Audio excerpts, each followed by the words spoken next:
ou, ou Lao Tzu, ou bon. Mais bon, peut-être que j'ai pas assez lu aussi.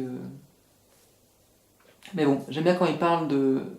Voilà, il dit la musique, elle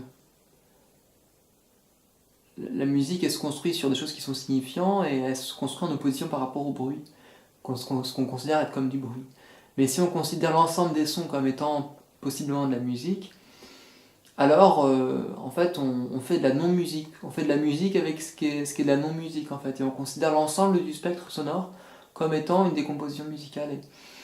Et, et du coup, il y a plus cette distinction entre musique et son, musique et bruit, mais il y a juste l'art des sons.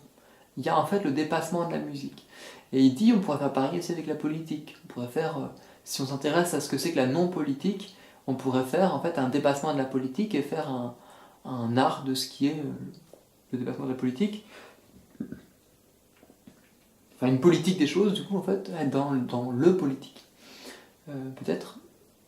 Parce que Dieu dit que c'est le réel, justement, c'est le réel de la politique. Enfin, le réel de l'État, c'est la politique, ou un truc comme ça. Ou c'est le communisme. Bon, il fait des petits jeux de mots, là. Et, du coup, c'est quoi le dépassement du sens? C'est-à-dire,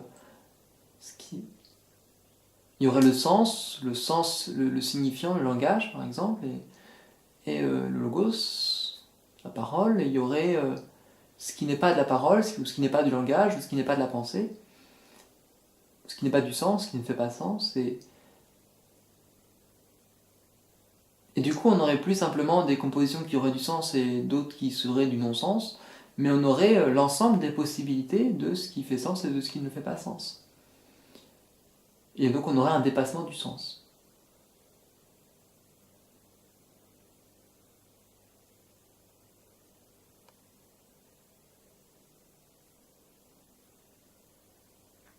Pareil pour la temporalité. C'est pour ça que la temporalité et le sens, c'est assez proche en fait. Parce que ce qui donne du sens, c'est aussi une certaine linéarité. Le sens, c'est le sens du temps, c'est la flèche du temps en fait. C'est ce qui fait que on va créer un discours et donc un développement dans le temps et en fait une durée. Le sens, c'est de la durée. Mais en même temps, la durée, c'est aussi du sens. C'est-à-dire que c'est déjà une forme particulière. Et que si on considère les instants comme pure immanence, comme juste ce qui est à un moment donné, alors il n'y a plus de sens, il n'y a que des instants de sens, il n'y a que des signifiants qui ne sont pas reliés les uns aux autres, mais qui sont juste reliés à leur propre signification. Et donc il n'y a pas de... En fait, on ne peut composer que dans le temps. Et même l'espace, c'est aussi du temps. Parce que l'espace, on le balaye, on le lit. Mais on le lit temporellement, en fait. On organise des éléments dans le temps, toujours. Et donc s'il n'y a pas de temps, il n'y a pas de sens. Donc pour abolir le sens, il faudrait abolir le temps. Ou en tout cas abolir la durée. Et abolir la linéarité du temps. En fait, la linéarité, c'est un certain rapport au temps, et c'est aussi un certain rapport au sens. Comme une flèche et comme une certaine composition des éléments qui ne sont pas... Enfin, qui sont sérialisés. En fait, il y a une sérialisation qui se lie au temps et au sens. Et s'il n'y a pas de sérialisation, il n'y a pas de sens.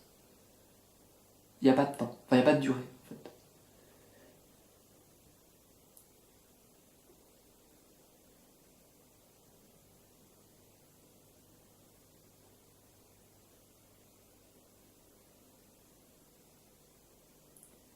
Et donc, peut-être que les gens qui se droguent, par exemple, s'ils veulent changer leur rapport au temps pour se mettre par rapport aux autres,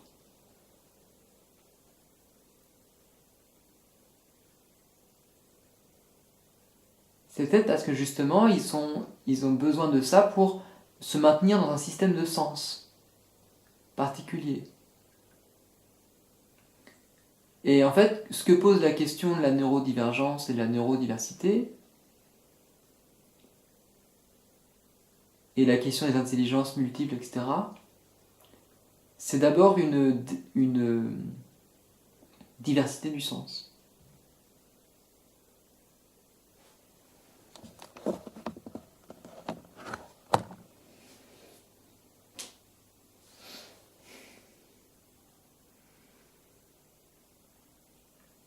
Et bon, il y a 3 minutes, donc je vais finir là-dessus, c'est très bien. Il y a chez... Un professeur me demandait...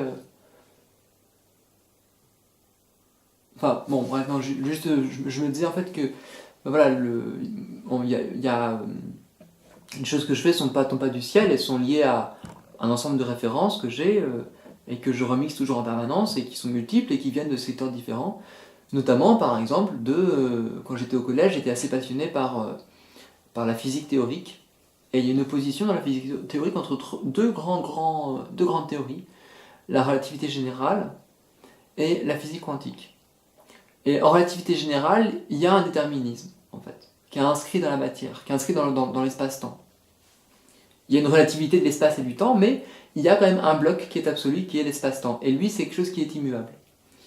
Alors qu'en physique quantique, le temps, il peut toujours changer. Il y a un libre choix. Il y a quelque chose qui fait que des choses improbables peuvent quand même arriver. Et que physiquement, ça soit impossible. Il y a la possibilité d'un dépassement.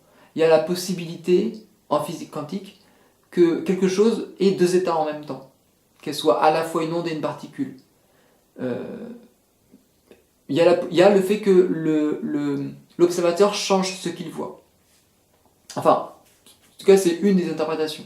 Il y a des choses qui font que l'univers réagit de manière particulièrement bizarre à un niveau microscopique, de manière très très différente de Descartes en fait.